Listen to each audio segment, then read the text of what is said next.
Mga kaibigan, naniniwala ba kayo nang dahil lang sa radiator cap ay pwedeng mag-overheat ang ating makina?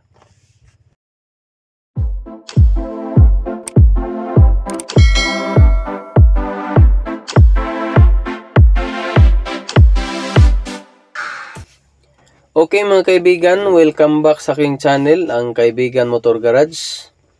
Kung napadaan ka lang sa aking channel mga kaibigan at hindi ka pa nakapag-subscribe, pakipindot naman ng subscribe button, pakipindot yung notification bell, piliin mo yung all para lagi kang updated every time na mayroon tayong video i-upload sa aking channel mga kaibigan.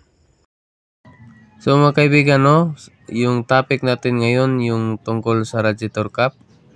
Bago tayo magpatuloy sa ating video mga kaibigan, kung hindi ka pa nakapag-comment sa ating video, pwede kayong mag-comment kung anong hindi ko nasabi dito sa aking video mga kaibigan. So nanghihingi ako ng iyong suporta para mas gaganahan din naman akong gumawa ng video. So disclaimer muna tayo mga kaibigan, yung radiator cap na ito ay ito yung dahilan ng nagbawas yung laman sa radiator at yung radiator yung water pump ay nakahigop ng hangin at saka ito yung dahilan para tumaas yung temperature ng ating makina mga kaibigan. Kaibigan, yung radiator cap na to mga kaibigan, kung mapapansin nyo, wala na siyang guma na yung sa dito banda mga kaibigan, yung bilog na malaki mga kaibigan, wala na siyang guma. Ang problema nito ay walang guma.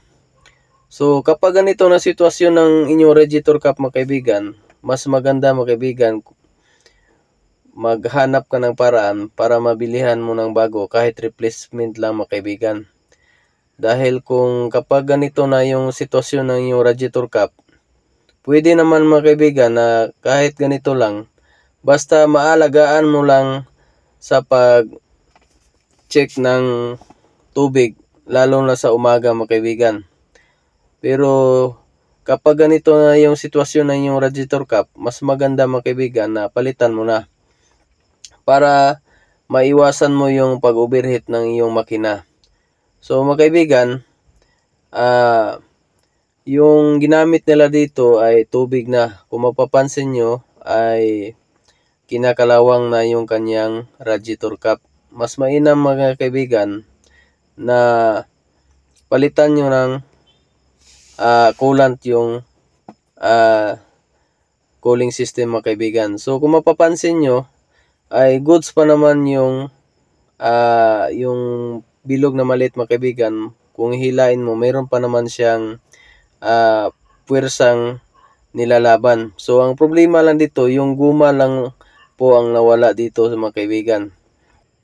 Dahil sa radiator cap na ito mga kaibigan ay muntik na lang nasira ang kanyang makina dahil tumaas yung kanyang temperature mga kaibigan. Hindi pa naman masyadong umabot sa pinaka high temperature mga kaibigan, pero muntik na lang mga kaibigan dahil tumaas talaga yung kanyang temperature. Buti na lang napansin ng ating driver na kaibigan na tumaas yung temperature at pumarada siya mga kaibigan. At nang pinuntahan ko mga kaibigan, ito agad yung nakikita ko. Pag-check ko mga kaibigan, yung radiator cap na ito wala nang guma. So ito yung napansin ko agad na ito yung dahilan ng kanyang pag-overheat. At saka chinek ko din mga kaibigan yung kanyang radiator, yung radiator hose, yung kanyang water pump. Wala akong nakita na tumutulo na tubig mga kaibigan. So mga kaibigan, hindi ako nagdalawang isip na ito yung kanyang dahilan ng kanyang pag-overheat mga kaibigan. So ito na mga kaibigan, nakabili na ako ng radiator cap, replacement man yata to. Ganito lang yung kanyang sitwasyon, wala siyang brand na nakalagay mga kaibigan.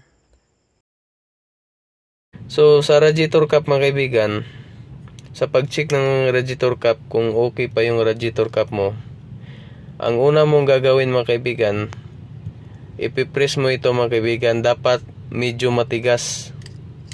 Gaya nito mga kaibigan, medyo matigas, at saka hindi malambot. Dapat may puwersa ka talagang gagamitin para ma-press mo ito. So ang titingnan mo dito mga kaibigan, dapat meron itong guma. So ito siya mga kaibigan. Ito may guma dun sa taas, at saka dito sa bandang dulo mayroon din itong guma. So mga kaibigan, yung minsan din buo pa naman yung guma dito, at saka yung dito buo pa naman. Minsan kasi ang nasisira dito mga kaibigan, ito, kahit malamig pa yung makina ay bukas na ito mga kaibigan. Bukas na siya. Parang ganito mga kaibigan. Mayroon na siyang bukas kasi wala na siyang guma. So ang nangyari mga kaibigan, kapag umabot na sa optimal temperature yung makina, yung tubig po mga kaibigan, mayroon siyang pressure yan. Yung pressure ng tubig umaakyat, bumababa. So kung wala na itong guma mga kaibigan, yung tubig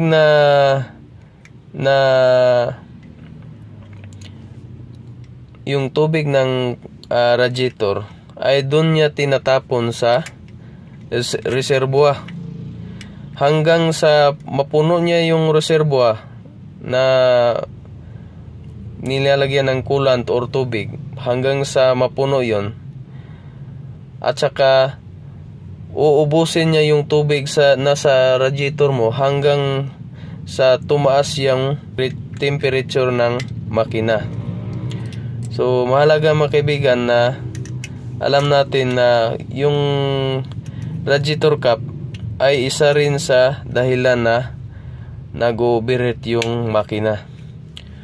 So kung alam mo na mga kaibigan, kung ganito na yung sitwasyon ng radiator mo, ay hahanap ka na lang ng magbili ka na ng bago mga kaibigan, kahit replacement lang. Basta may pressure siya, yung i-press mo dito, parang may binibigay siyang parang lumalaban siya mga kaibigan. Dapat lumalaban.